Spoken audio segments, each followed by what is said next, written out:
कि जो जो चीज वो देख रहे हैं, जो जो चीज वो शायद भुगत भी रहे हैं, जो जो उनकी दिक्कतें हैं, जो जो उसकी समस्याएं हैं, वो अगर हम एकजुट होकर एक ऑल्टरनेट नैरेटिव देते हैं गवर्नेंस का, हम पूरी तरीके से विजयी होंगे। देश ने इंडिया शाइनिंग भी देखा है, इंडिया ने इमरजेंसी भी देखा है, इमरजेंसी के बाद इंदिरा गांधी जी को हारते हुए देखा है, इंदिरा गांधी जी को फिर से जिताते हुए देखा है। तो मैं प्रेडिक्शन तो देश की जनता के बारे में नहीं कहूंगी, पर ये जरूर कहूंगी कि 100% भरोसा है।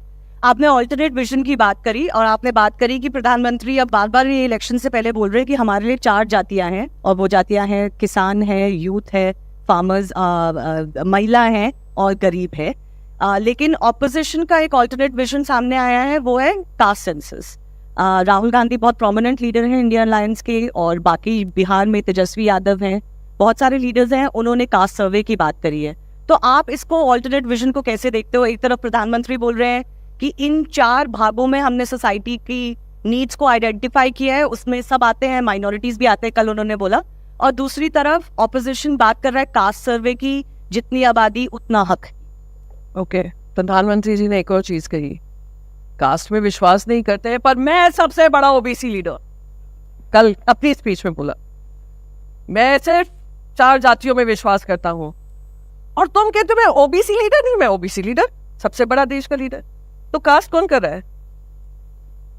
I mean, हम बात क्या करें? अब आपने कहा हमारा सिर्फ एक कास्ट सेंसस विजन है। मैडम, शायद फोकस उस तरफ होगा आपका, पर विजन बहुत सारा है। विजन है युवाओं के लिए रोजगार देना, विजन है, ये एक विजन होता है जो प्रधानमंत्री को आप लोगों ने रोजगार का वादा 2014 में किया था, उसको लेकर। हमारा विजन है कि जो महंगाई है उसको कम करना। हमारा विजन है कि किसानों को उनका अधिकार मिलना। And I think Rahul Gandhi ji की वो जो न्याय यात्रा चल रही है, उसमें कांग्रेस पार्टी की तरफ से, अभी वो इंडिया का मैनिफेस्टो नहीं बना है, इसलिए मैं कह सकती हूँ कांग्रेस पार्टी ये कह रही है कि हमारी 4 गारंटियां हैं, और वही सिमिलर गारंटी जो उनका विजन है, किस तरीके से आगे बढ़ना है, इक्वालिटी को लेकर, समानता को लेकर, इंक्लूसिविटी को लेकर, लोगों की आवाज लेकर चलना है। और दूसरी तरफ वो हैं जो प्रजातंत्र का गला घोट रहे हैं, कह रहे हैं हम जातिवाद का बात नहीं करना चाहते हैं, पर सारे आपकी कैलकुलेशन जाति के अनुसार हो रहे हैं। कास्ट सेंसस को लेकर आपने इतनी सारी चीजें बिहार के मुख्यमंत्री को कही थी, आज बिहार मुख्यमंत्री आपके साथ बिहार मुख्यमंत्री बने बैठे हैं। आपने कहा था पलटू राम को हम वापस आने नहीं देंगे, पलटू राम के लिए लाल कालीन बिछा दिया आपने। तो अगर यही झूठे इरादे, झूठे वादे करने हैं, तो वो देश की जनता 10 साल से देख ही रही है। But Priyanka, wouldn't it be fair to say the alternate vision that you're talking about as the larger India Alliance grouping, we should have known that by now there should have been a common minimum program, something that people can go through, something that people can compare. We are seeing that India Alliance is fraught with its own internal differences, and seat sharing तो चलो फिर भी बात की बात है, बहुत जो कॉमन चीजें हैं जिस पे साथ में आ जाना चाहिए था वो ही नहीं हो पा रही है। आपने तो नीतीश कुमार की बात भी करी, लीडर्स छोड़ भी गए हैं। डू यू नो एनडीए में कितने अलायंस पार्टनर्स हैं? Anyone knows? 38, 39। आपको पता है कौन किस सीट पे लड़ रहा है? वो 39 में, वो 39 के जो लीडर्स हैं, पार्टी लीडर्स हैं, क्या उनको पता है वो कौन सी सीट पे लड़ रहे हैं? नहीं। और चर्चा कभी उस पर हुई है कि कोई जानता है कि उनके मेंबर ऑफ पार्लियामेंट उस अलायंस में से कौन बनेगा? नहीं पता है। क्या उनकी ऑप्शंस है? अब वो 39 का जो एजेंडा है वो वही एजेंडा है जो बीजेपी का एजेंडा है। अब मैं आपसे पूछ रही हूँ, क्या हमें इलेक्शन एजेंडा, इलेक्शन, आप मुझसे पूछ रही, मैनिफेस्टो नहीं है, ये नहीं है, वो नहीं है, विजन नहीं है। आपको पूरा विजन उनका समझ में आ गया?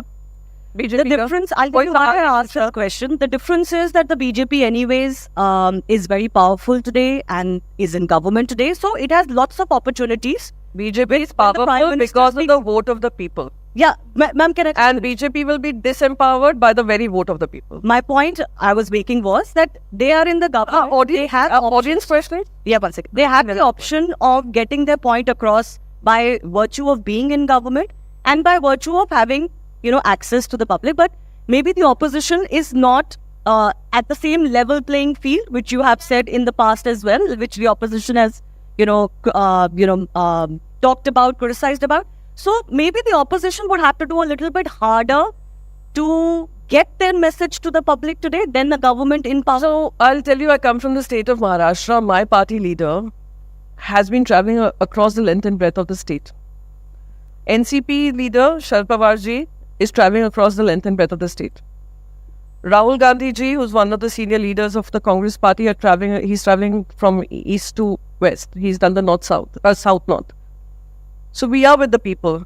We are speaking to the people. It is for perhaps the narrative shift to happen from even probably the media perspective, that there are people out there, we are speaking to people out there are people who are protesting on the roads, and we need to hear them, we need to give them the dignity of at least hearing them out. And we are there, we are being seen, we are being heard, and we are very certain that despite all the challenges coming our way, we will overcome this hurdle. It will happen. अरे India के देशवासियों ने emergency जैसा era के ऊपर से लड़कर आए हैं. ये तो कुछ भी नहीं है. ऐसी इमरजेंसी, अनडिक्लेयर्ड इमरजेंसी जो है, उसको भी देश की जनता ही हराएगी.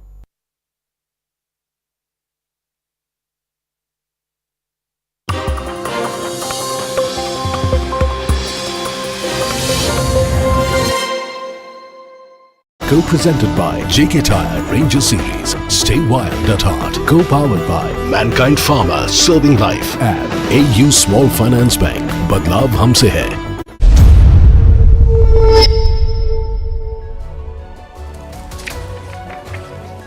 Hello, Namaskar. This is Firstpost and you're watching Vantage with me, Palki Sharma.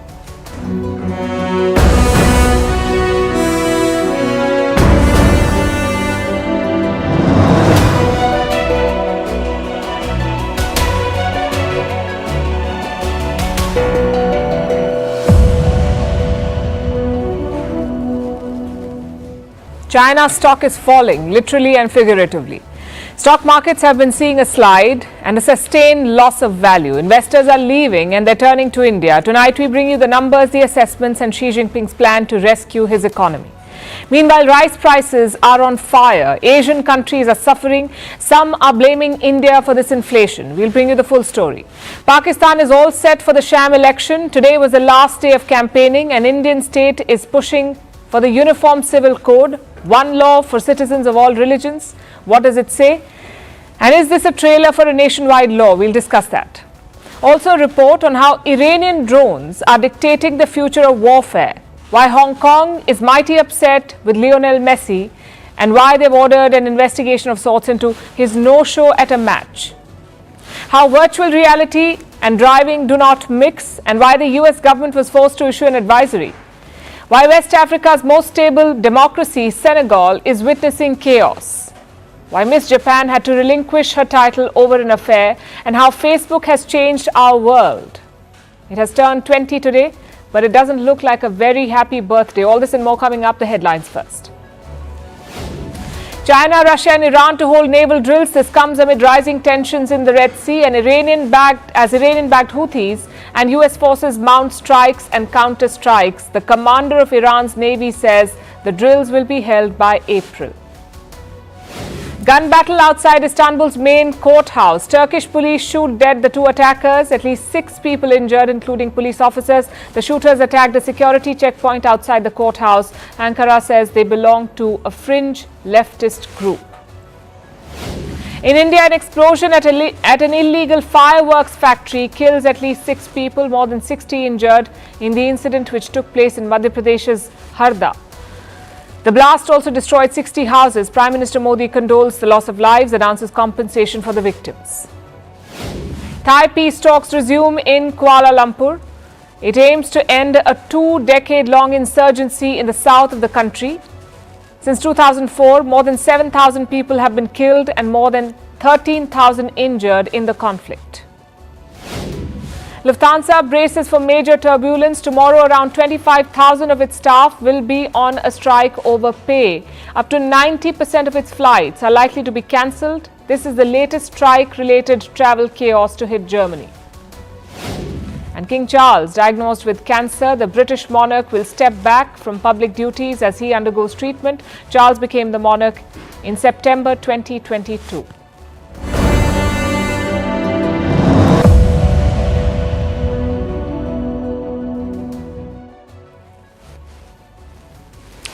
Just like investors in the stock market, there are two kinds of leaders, bulls and bears.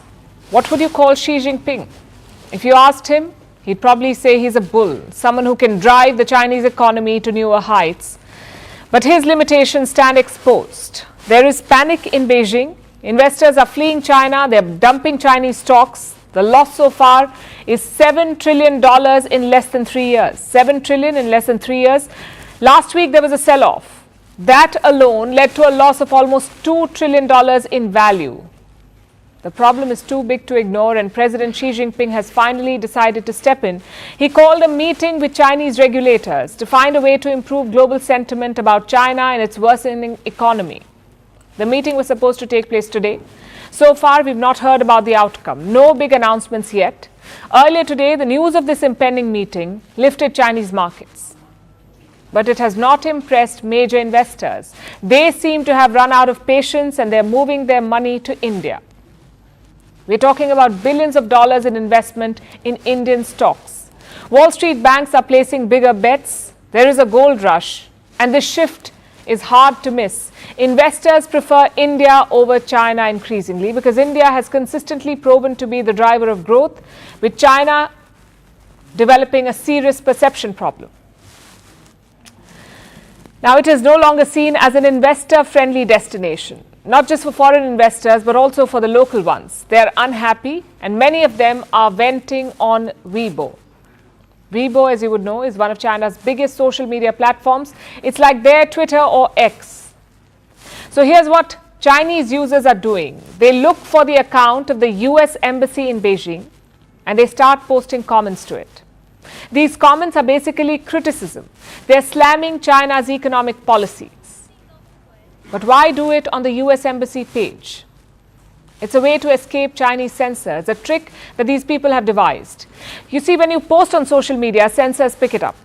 But when you comment on someone else's post, there's a lesser chance of discovery, or so they think. It's a relatively safer space to criticize China, which is why they go to the US Embassy account on Weibo. It's being flooded by comments.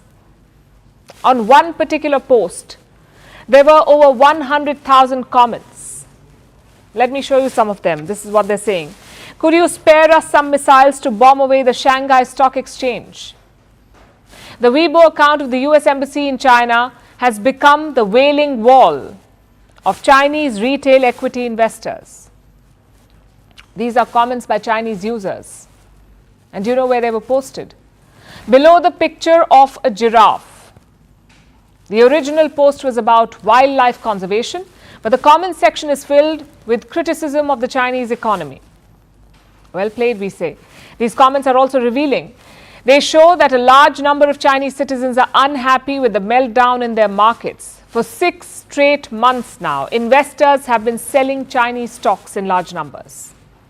Last month alone, global funds sold Chinese stocks worth $2 billion. And they've not seen the worst yet. Experts say China's equity market is yet to hit the bottom. I have an assessment from Nomura. That's Japan's largest investment bank. They think China's economic dip, and I'm quoting, is ongoing and is likely to worsen. And what is the basis of this assessment? China's weakening economy, it faces multiple challenges, from a failing property sector to a contracting manufacturing sector. Last month, factory output declined for the 4th straight month. Manufacturing is clearly slowing down, and I'm not the one saying this. China's official data for a change shows the real picture. The sector is shrinking. And when you join all of these dots, it's easy to see why China is being called uninvestable. So investors are looking for alternatives, and they're narrowing down on India. 2 Wall Street banks have endorsed India, the Goldman Sachs Group and Morgan Stanley. They have a projection for the next decade. They say India is the prime investment destination. Goldman Sachs expects robust inflows into the Indian markets. Morgan Stanley believes, and I'm quoting, India will become the 3rd largest economy by 2027 after the US and China. And numbers support their assessment. Last year, the Indian stock market received some $20 billion from foreign investors. The momentum is clearly on India's side. Experts say Indian stocks are now overpriced. They're among the most expensive in the world. Look at the top Indian companies. Their shares are 27% more expensive when compared with the average prices from 2010 to 2020. so one can expect a price correction too. But the larger picture looks like this.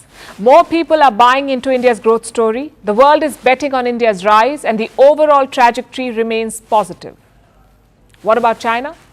Well, they have their task cut out. Short-term measures and assurances will not be enough anymore. They'll need concerted action to win back investors and reverse their decline.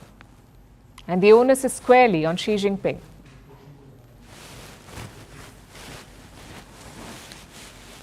In Pakistan, the countdown is on.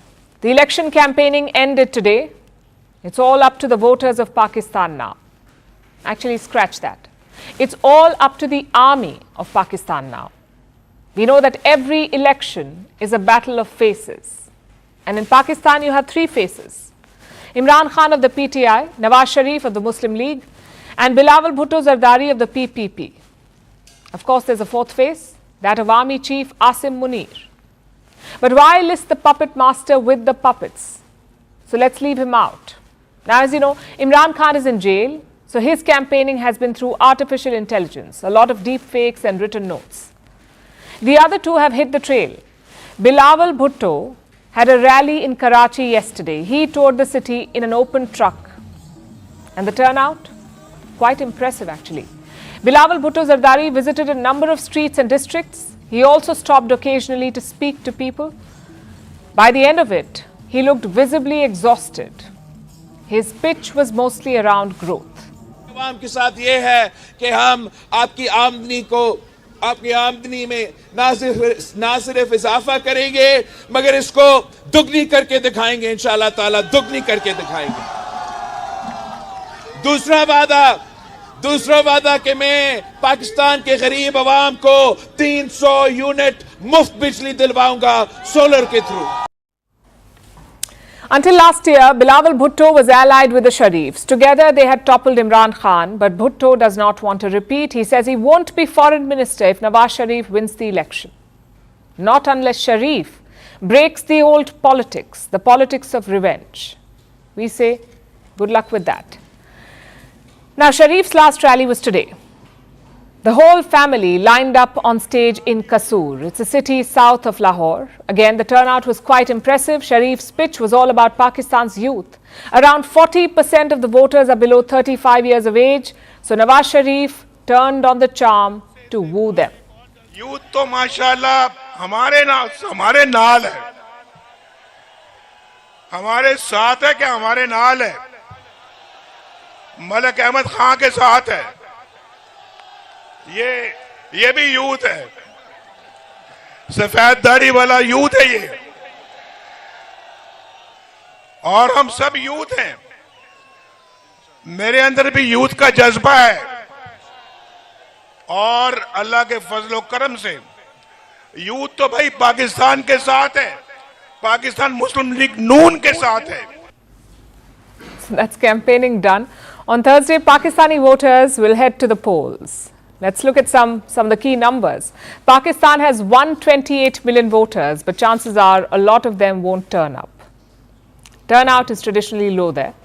In 2018, it was over 15%. The voting age is the same as here in India, 18 years. More than 5,100 candidates are in the fray. Most of them are men. Only 312 women are contesting this time. Imagine that. Just 312 out of more than 5,000 candidates. Some 167 political parties are registered. Their candidates are fighting for 266 seats in parliament and finally polling stations. More than 90,000 of them have been set up.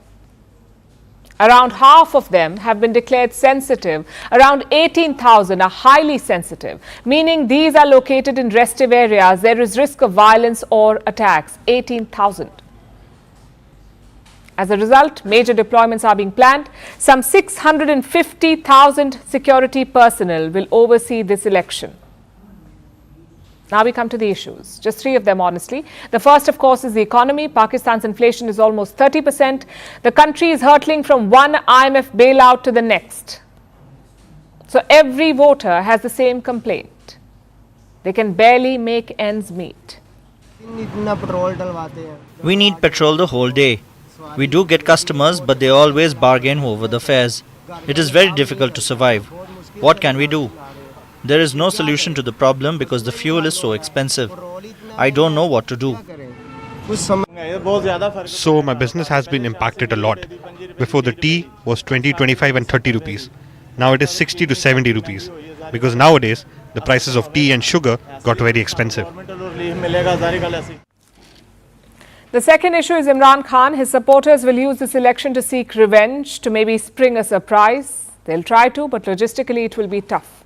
Because Imran Khan's party has lost its election symbol, the cricket bat. So most of his candidates are contesting as independents. Their support could be crucial.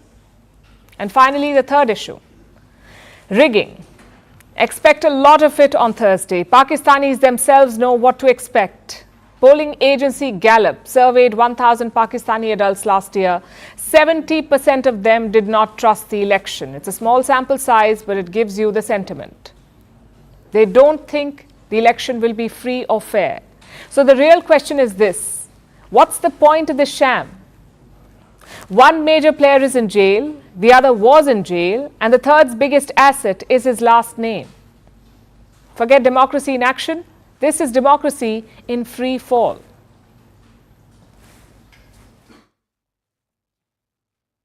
And from democracy in free fall to the rise of rice prices. It's a serious pain point, especially in Asia, home to more than 4 billion people whose staple food is rice. Asians consume more rice than anyone in the world. 90% of the world's rice is produced and consumed here. 90%. But these days, rice is burning a hole in pockets. There's a shortage in the market, and that is driving up prices dramatically. Take the case of the Philippines. Last month, rice inflation in the Philippines crossed 22%, the highest level since March 2009. What is the country's overall inflation rate? 2.8% last month. 2.8% inflation, but rice prices are growing at over 22%, which is 8 times faster. And it's not just the Philippines. Many other countries are reeling. Rice inflation is hitting them hard. In Nepal, for instance, rice prices have shot up by 7%. In Vietnam, prices are rising by almost 10% on a monthly basis and by almost 20% on a yearly basis. Malaysia has been forced to cap rice prices. This is after imported rice became way too expensive. Prices shot up in October last year by a whopping 36%. The trend is quite clear. The question is why? Why are rice prices on fire? Some experts are blaming India for this. Until last year, India was the world's leading exporter. 40% of the world's rice supply came from India. But then prices began rising at home. There were supply disruptions. India wanted to control inflation like everyone else. It wanted to ensure a surplus stock at home. So India imposed export restrictions. Some types of rice were banned from export. And the result was this: some 9 million metric tons of rice disappeared from the global market. An expert in Washington gave an assessment. India's export curbs have created, quote unquote, a big hole to fill. And this argument has some merit. Yes, India is supplying less rice to global markets, but that is not the only reason behind the shortage.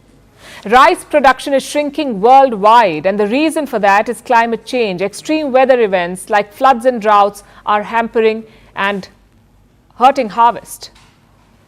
So overall, there is less rice to go around. Farmers are unable to keep up with the rising demand and the falling supply, and the impact of extreme weather is being felt across Asia. Indonesia is predicting a lower harvest. In Vietnam, rice farmers have received instructions. They've been asked to plant their crop earlier than scheduled so that they have adequate water supply. In the Philippines, farmers are getting aid to cope with extreme weather. Last year, El Nino led to droughts and dry spells in the country. El Nino is a weather phenomenon. It causes higher temperatures. Similarly, India is calibrating its response. It has no immediate plans to lift the rice export ban, but it has made exceptions for some countries. India is sending rice to some partners, including immediate neighbors like Nepal, Bhutan, Sri Lanka, and the Maldives. Also some ASEAN nations like Indonesia and Vietnam. Reports say in the first 8 months of 2023, India sold rice worth over $500 million to South Asian countries. ASEAN nations received some $340 million worth of Indian rice, so there is no sweeping ban. New Delhi is being careful with its supplies. Having said that, this episode makes one thing quite clear. The world's current approach is unsustainable. India alone cannot bear the burden of stabilizing global rice prices. Climate change is sure to disrupt supplies in the future too.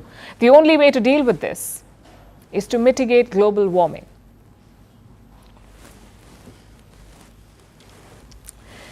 Rice may come in different types, but some things are best when uniform, like laws, for example. That's the big debate unfolding in India as we speak. The state government of Uttarakhand tabled a bill today, the UCC bill. That's the Uniform Civil Code. And what does it do? It aims to create uniform personal laws in the state, like when you marry or get a divorce or inherit parental wealth. The same law should apply to all. Right now, it's different for each religion. Hindus have different personal laws, Muslims have their own, so do other religions. This bill aims to abolish most of that. Instead, one uniform law will govern personal lives. It's a big reform. It's also a controversial one. The UCC has been a divisive issue in India. One side says, why bother? Why not let the diversity exist? The other side says, what about rights and uniformity? Why should two citizens of the same country follow different laws? India's ruling party belongs to the second camp. That's the BJP. They want the UCC. Their manifesto in 2019, in fact, promised the Uniform Civil Code. It's not happened at the national level, but many BJP-ruled states are planning their own versions. And Uttarakhand is the first. Its cabinet approved the bill last week. Today, the bill was tabled. It's expected to be passed in the next couple of days. After that, the UCC will apply in Uttarakhand. So no personal laws, only a uniform one in this state. Now, why is this important? A, because it has never happened before. No Indian state has implemented the UCC since independence. One state, Goa, already has it, but Goa's UCC dates back to Portuguese rule. So it's unprecedented in independent India. And B, it's a template for the future. States like Gujarat and Assam are watching closely. Their UCC could be similar to this one. So let's look at Uttarakhand's bill. What's good, what's okay, and what is not acceptable. For starters, tribal groups are excluded. UCC provisions will not apply to members of scheduled tribes. Secondly, polygamy has been banned, meaning you can take only one spouse. If you already have a partner, you cannot marry again, not unless you divorce. Marriageable age has been fixed, 21 for men and 18 for women. No matter your religion, you cannot marry below that age. And finally, a controversial provision, that of live-in relations. The Uttarakhand government wants live-in couples to register themselves. An official will then check a few things like, are both partners adults? Have they both given consent? Is one of them married? Once these checks are done, the live-in relationship is registered. But what happens if you don't inform? Then after a month, you can be punished, up to 3 months in jail and up to 10,000 rupees in fine. Now we understand the idea here. A lot of live-in relationships have gone sour. Some have ended in violence and death, so the government wants more control. But honestly, it's a slippery slope. Two consenting adults should be able to live together. They should not require government permission or registration. No democracy has such a rule. Uttarakhand should not be an exception. Hopefully, good sense will prevail. Now let's focus on the larger picture. Does India need a UCC? Well, our founding fathers thought so. The Uniform Civil Code is part of the Constitution. It's included in the directive principles of state policy. Think of them as suggestions for the government. Leaders may or may not take them, but these suggestions are there in the Constitution. In this case, the BJP has taken the suggestion. The question is, will a nationwide UCC be next? Things are moving in that direction. The UCC could be a reality if Prime Minister Modi is re-elected. Maybe the Uttarakhand bill is a trailer of that. And will the opposition agree? Well, there's no clarity on what their official position is. India's biggest opposition is the Congress party. Their leader in Uttarakhand says he is not opposed to the UCC, but in the past their leaders have rejected it. It tells you how contentious the issue is, but it doesn't mean we should abandon it.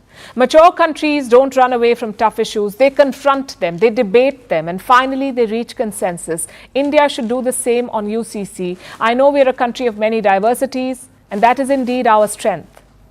But you can't use that to justify injustices. How does diversity explain a man taking multiple wives? How does it explain a woman being denied ancestral wealth or child marriage in some remote village? It doesn't.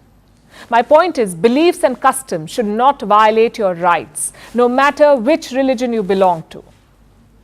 The hope is a UCC can remedy that.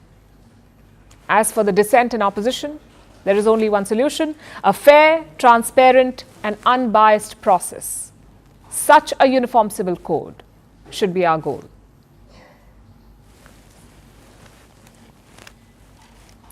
Now let's talk about Iran, a country under heavy Western sanctions and caught in the middle of a volatile conflict in West Asia. Despite all the challenges, Iran remains an influential player in the region, practicing its own brand of strategic autonomy. Usually, its militia groups provide Tehran with crucial leverage. But now the regime has a new tool in its arsenal, a new strategic lever to pull. I'm talking about Iranian drones. They're becoming the weapon of choice for many countries across the world. Why? Because they're cheaper and they can inflict some serious damage. Our next report tells you about Iran's rising drone power. The mighty US military is up against a new enemy.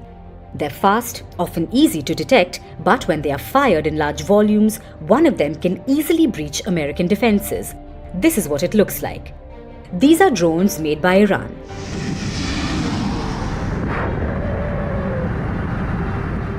Last month, one such drone attacked the US forces in Jordan and inflicted heavy damage.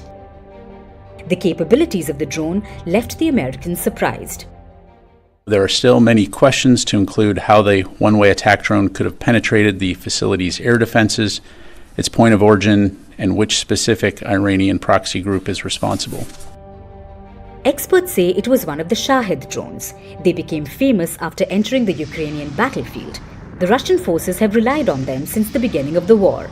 Now, Iran-backed militia forces have been spotted using the same drones. Iran has a huge drone fleet, ranging from small lightweight weapons to large flying machines. Tehran's main weapon is this drone, the Shahed 129, also known as the AK-47 of Tehran. The weapon packs a punch. It has a range of 150 kilometers. The drone can carry multiple missiles and stay in the air for more than 15 hours. A few years ago, Iran upgraded this drone and developed the Shahed 136. This drone is also known as Kamikaze. It has a range of over 2,000 kilometers and can carry around 20 to 40 kilos of explosives. The drone can fly into the target, crash and explode. These drones are cheap to make and easy to mass produce. One Shahed drone can be manufactured for as little as $20,000 US. Iran's drone program is not new. It began in the 1980s, but over the last decade, Tehran has made some rapid advances. All these drones come from one source, the Shahed Aviation Industries. This is an Iranian aerospace company and is linked to Iranian's Revolutionary Guard Corps. The company is believed to have reverse-engineered Israeli and American drones. How does it manufacture these drones? The information is limited, but going by some claims, Iran gets its supplies from a range of sources. The parts come from over 70 manufacturers spread out in 13 countries and territories and includes the West. Despite the sanctions, Iran has managed to assemble drones with Western parts. According to an assessment of Iranian drones found in Ukraine, over 80% of the parts came from American companies. Washington has used sanctions to put an end to Iran's drone program. But so far, the US has failed to make a dent or even minimize the damage they've caused in West Asia's battlefield.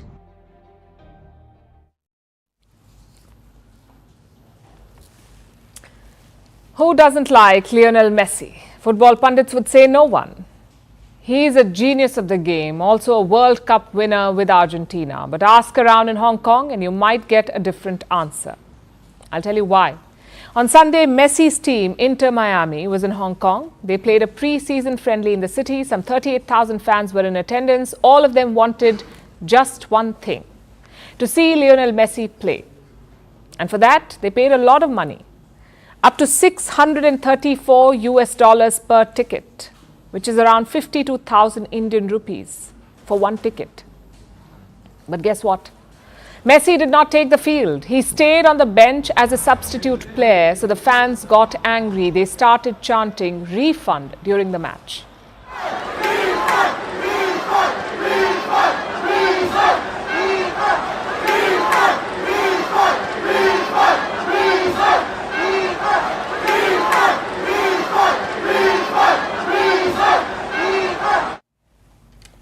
Inter Miami won the match, but they lost the crowd.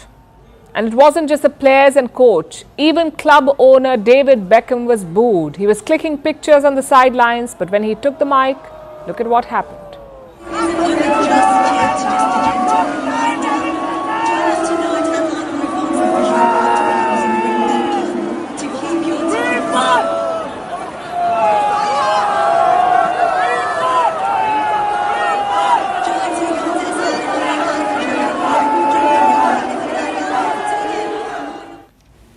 So I guess the question is, what happened here?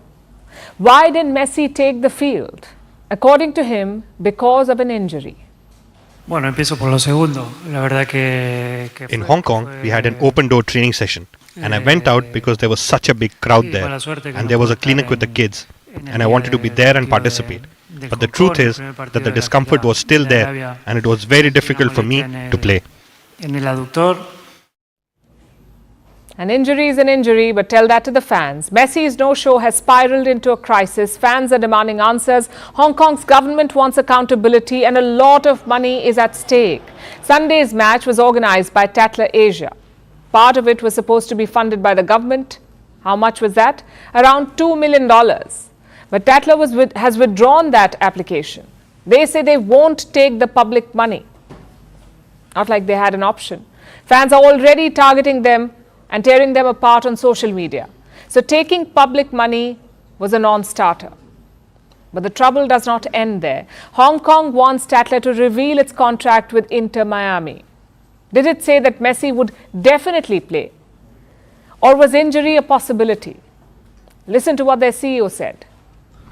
On Sunday, before kickoff, the official team sheet, a list of the players who are available to play in the game, which was submitted by the Inter Miami CF team and signed by the head coach Gerardo Martino, showed Lionel Messi and Luis Suarez as substitute and therefore fit to play.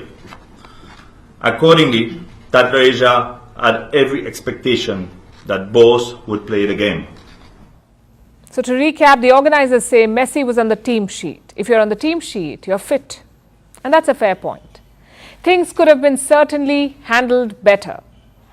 Maybe Inter Miami could have informed in advance. Apparently, they told the organizers only after half-time.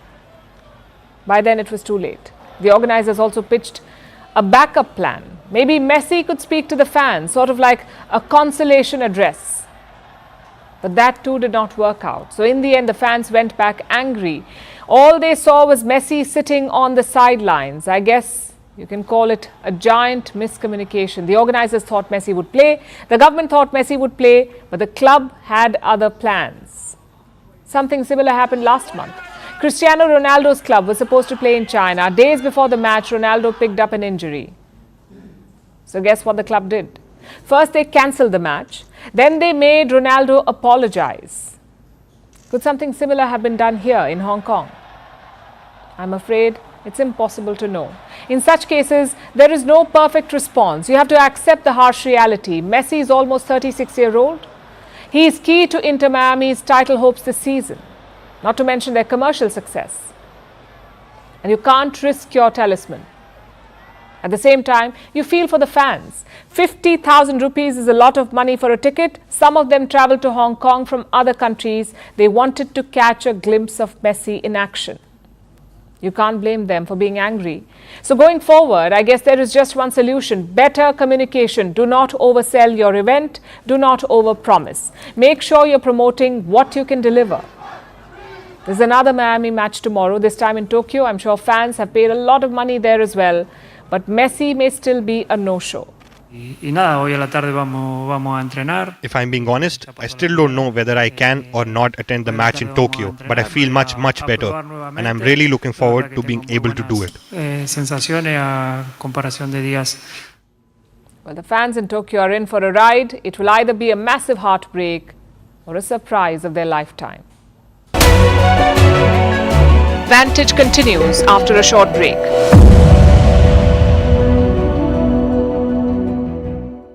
रहे हैं अंदर कभी खबर नहीं आ रही, तो अभी भी विस्फोट चल रहे हैं, छोटे छोटे विस्फोट हो रहे हैं, इसलिए कोई अभी अंदर मजदूर 100-150 कितने मजदूर थे वो कंफर्म नहीं हो पा रहा है, और उसके कारण भी पता नहीं लग पा रहा है, क्योंकि वहाँ ड्यूटी जो लगाने वाला था वो भी अंदर ही था, सभी अंदर थे, सुबह सुबह का मामला था, इसलिए अंदर की एक्चुअल जानकारी नहीं आ पा रही, पर ऐसा लग रहा है कि 100-150 होंगे अंदर। जी, तो आप कह रहे हैं मजदूर भी अभी भी ट्रैप्ड है, और आपके हिसाब से अंदर जाना भी अभी डेंजरस है, क्योंकि छोटे छोटे एक्सप्लोजन्स हो रहे हैं, क्योंकि अभी भी इन्फ्लेमेबल मटेरियल वहां पे है जो अभी भी जल रहा है।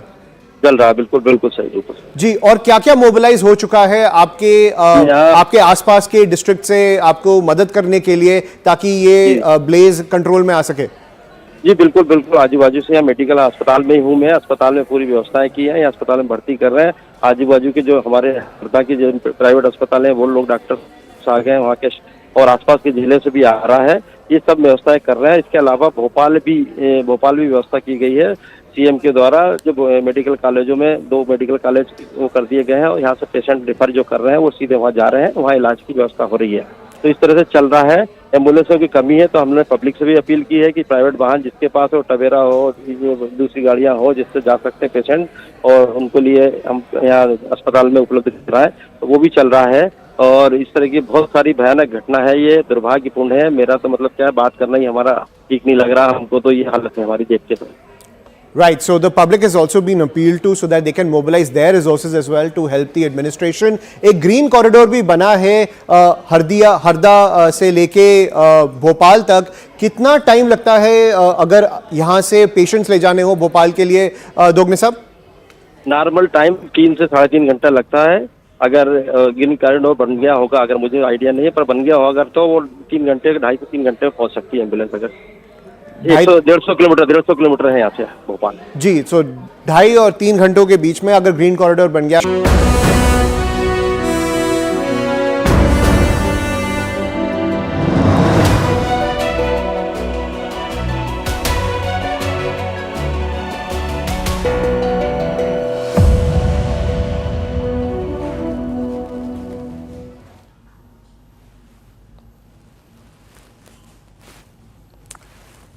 For our next story, let me ask you something. What is the one thing you should not do while driving? I know what the common answers will be. Talking on the phone, texting, drinking. But here's another thing that you should not do while driving. It's playing games on your virtual reality headset. That should be obvious, right? Yet it's happening in America. A Tesla driver was caught with his VR headset on while driving. The video has since gone viral. It has even prompted alarm from the US government. The Transportation Secretary says drivers must pay attention at all times. Our next report tells you why VR and driving don't mix. Are you at work, playing with your children, doing household chores, watching TV? You can do all of this with a VR headset. At least that's what Apple claims. But can you drive a car with one? Apple says no. But that hasn't stopped people. Last week, Apple released its Vision Pro headset. It is a virtual reality headset. The Vision Pro blends 3D digital content with the outside world. That way, you are always in touch with reality. But is it good enough to drive a car? This Tesla driver says yes.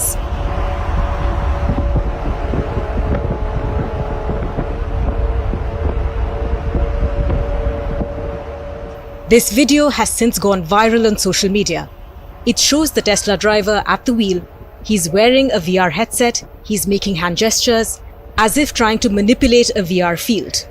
The video was posted by US Transportation Secretary Pete Buttigieg. He says even assisted driving requires the human driver to be in full control. Of course, Tesla markets its cars as self-driving. There are various features: autopilot, enhanced autopilot, and full self-driving. But as Buttigieg pointed out, none of that means that vehicles are fully autonomous. Tesla agrees to that too. It says its features are for use with a fully attentive driver, one who is ready to take over at any moment. So driving with a VR headset is definitely not safe. And it's one of the many dangers of virtual reality. You see, it is a world-changing technology, an immersive world. But what happens when that experience is too immersive? You lose touch with reality. You don't know what your surroundings are.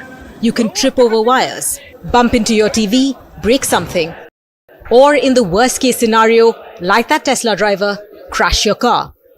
These are the obvious physical dangers. But then there are other concerns too, like those related to health. You may not trip and fall, but you could get nauseous using a VR headset.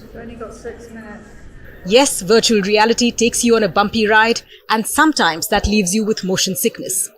You see, in real life, our eyes naturally converge and focus on a point in space.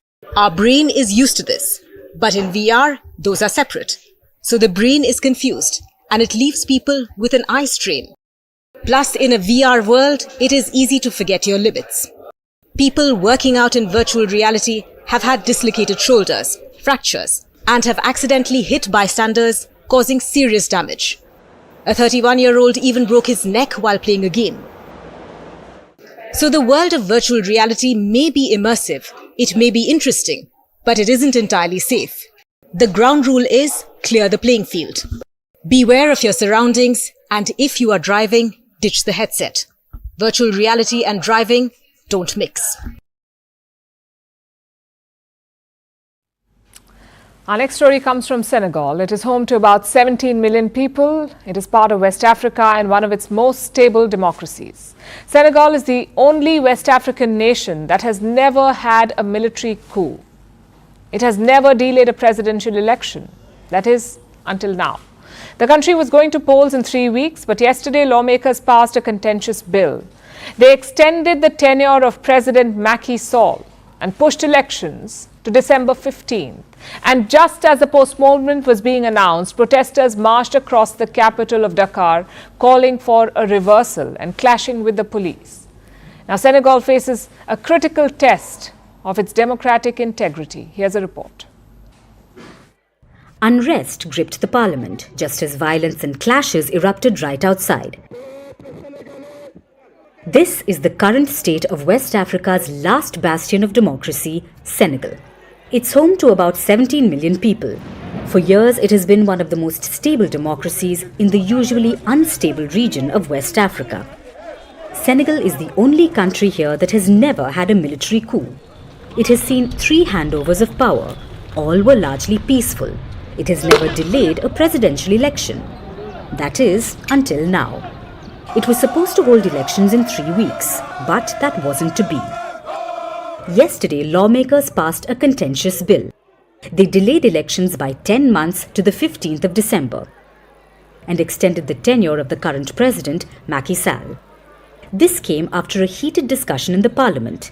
Before the vote, some opposition leaders were removed, and after it, the opposition urged people to protest. They vowed to go to court, calling the delay a constitutional coup. Senegalese people, you have in front of you the enemies of the nation. They will ask for a contrary opinion on what has just been done. This is a constitutional coup. You should be ashamed. So just as the bill was being passed inside the parliament, violence erupted outside. Hundreds took to the streets, clashed with the police. Tear gas was fired and access to internet services was restricted. That's why we want all the people of Senegal to come here and to protest peacefully, we say, so that this awful ambition will not take place in this country. We deserve freedom. We have been a peaceful country, democratic country, and this president is not allowed to take our freedom just for free. Tensions have been brewing for years now. The opposition has often claimed their candidates were unlawfully charged with crimes. One major opposition party has even been banned. Anger has been growing towards the president, and now it seems to have erupted. We are only defending ourselves. He meddles with the constitution. He meddles with the newspapers. He meddles with the population. He does everything he can to put us in a difficult position. I say it and I repeat it once again. We are not fighting for a simple cause. We are fighting for freedom. Macky Sall was first elected in 2012. He came to power again in 2019. In Senegal, a president serves a term of 5 years and is limited to 2 consecutive terms. Critics claim the polls were postponed for political gain. But Sall has not disclosed ambitions for a 3rd term in office. He reiterated the same this week to calm tempers. For my part, my solemn undertaking not to stand in the presidential election remains unchanged. But the people of Senegal are not buying his claim. Macky Sall must go. The youth of the country gave him power and today he uses force to fight us. This servitude must end. Now Senegal is on the brink and its democratic credentials hang in the balance. The country is facing a critical test of democratic integrity. And only time will tell if the last bastion of democracy becomes the newest headache of West Africa.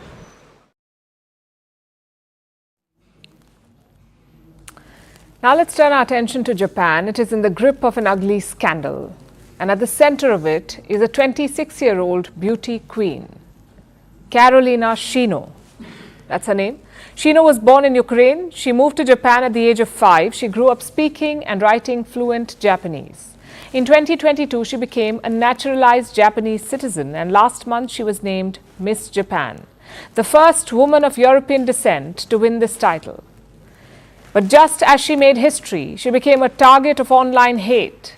Apparently, Shino was not Japanese enough to win the title.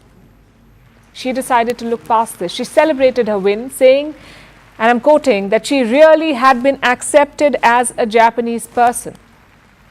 But the drama was not half finished yet. Just 2 weeks after the win, a Japanese weekly magazine published an expose. It said Shino was having an affair with a married man. Do you know what happened next? Shino accepted it, issued a public apology, and relinquished her title. And no, this is not a story from history. It's happening as we speak in 2024. You could say, what are beauty pageants without popcorn-worthy drama? And you may be right, but this is not just about the drama. This episode is all sorts of problematic. For starters, Shino was berated because of her Caucasian roots. Having a Japanese citizenship was not enough. Meeting the pageant criteria did not cut it either. You had to look Japanese. Secondly, having an affair is not a criminal act. In fact, Japan decriminalized adultery in 1947. We are living in 2024, yet women must apologize for having an affair. What about the man? By this logic, he too is a villain for cheating on his wife. Yet only one detail is public knowledge about him, and that is his occupation. The man is a doctor and an influencer. His name and age stay protected. Meanwhile, Shino faces the brunt of this affair. She's being abused online. Her name and reputation are being tarnished. So much so that she had to give up her title. And that's the thing with beauty pageants. They propagate a problematic, puritanical culture. Did you know that the success of pageant winners could be measured by the length of their hair? Not making this up. This year, Miss France was quote-unquote violently criticized for her short hair.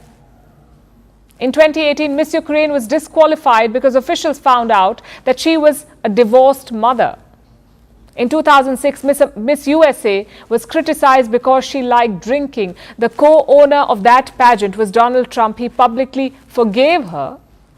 He even considered giving his permission so she could pose in the Playboy magazine. Basically, showing off your body is fine as long as the man in charge is giving his blessing.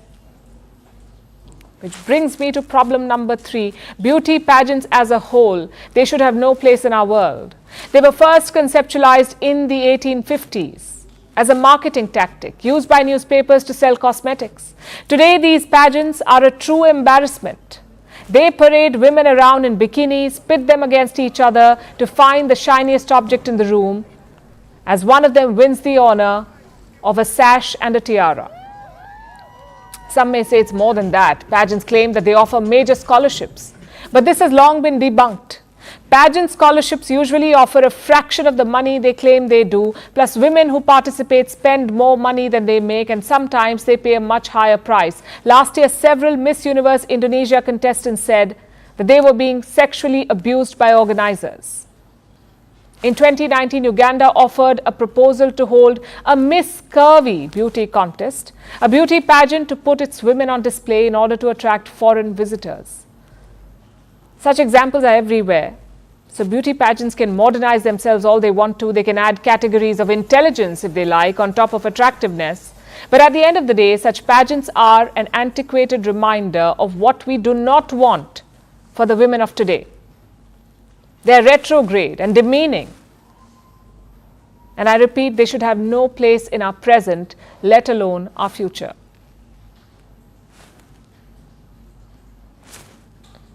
Do you remember the old Facebook? Posting on people's walls, poking friends, tagging strangers in photos.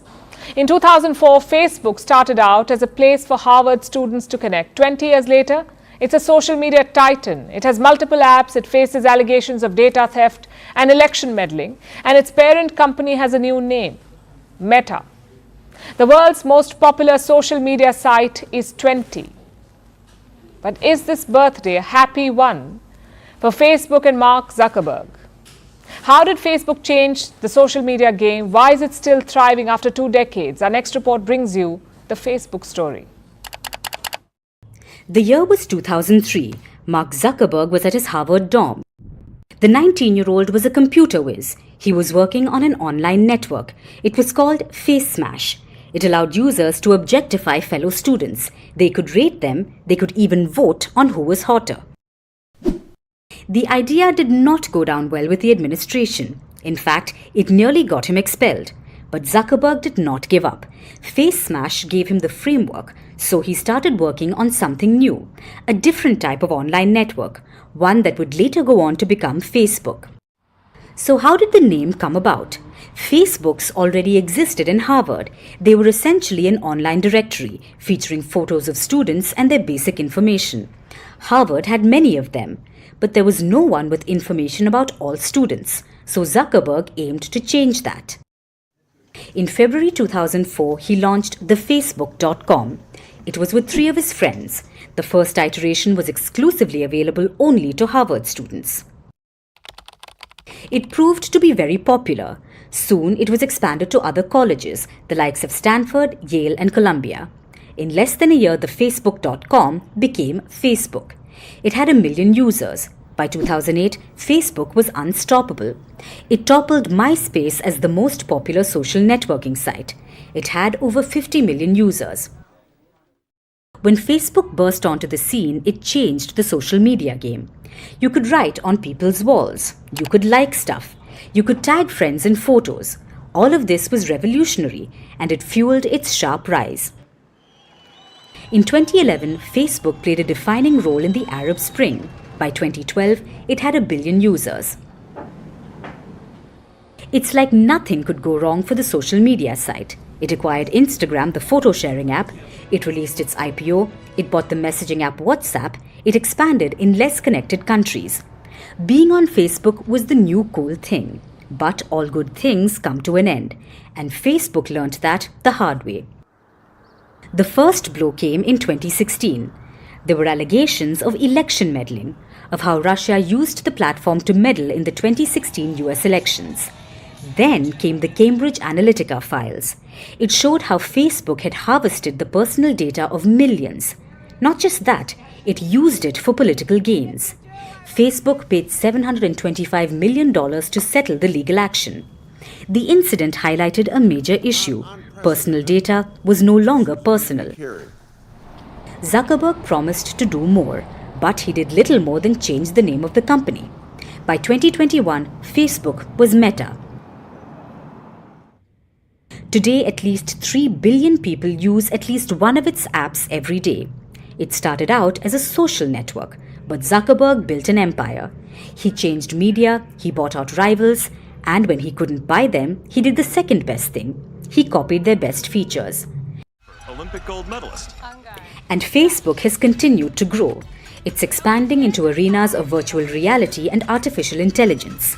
20 years ago, Facebook was a simple place to connect with your friends. Today, it's a social media titan. But it's not all hunky-dory. Usually, birthdays are a joyous occasion. Who did you fire? Senator. But Zuckerberg spent his birthday this year being grilled by US senators.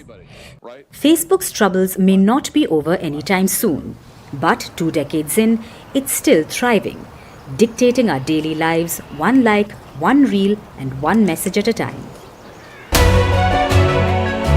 Vantage continues after a short break.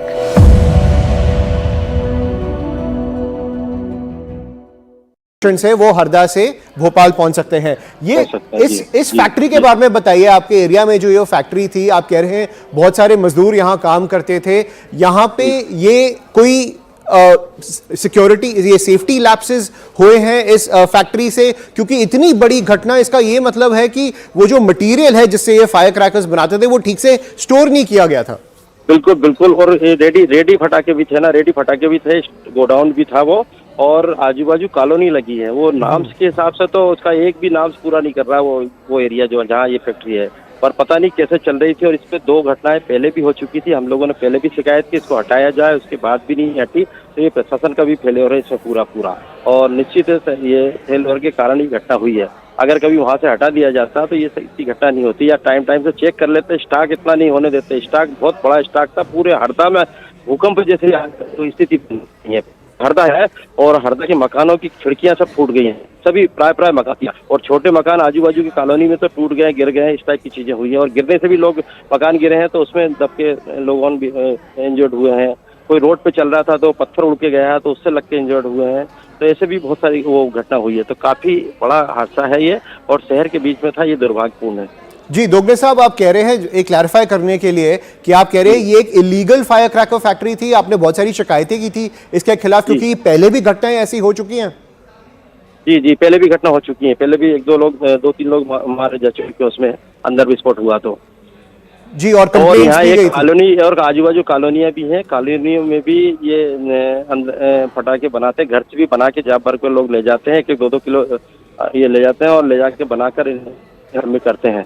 तो इस तरह की भी colony में भी चलता। अगर वो तो बच गई, कॉलोनी में नहीं फैला, नहीं तो कॉलोनी में फैलता तो हर घर में विस्फोट होता, ये स्थिति बनती। पर इसको ये चल रही है, यही दुर्भाग्यपूर्ण है। मैं ज्यादा क्या बोल पाऊँ अभी, तो है ना, मैं कल के बाद आरोप लगाऊंगा ये सब चीजों पे, क्योंकि ये प्रशासन का पूरा फेलियर है इसमें।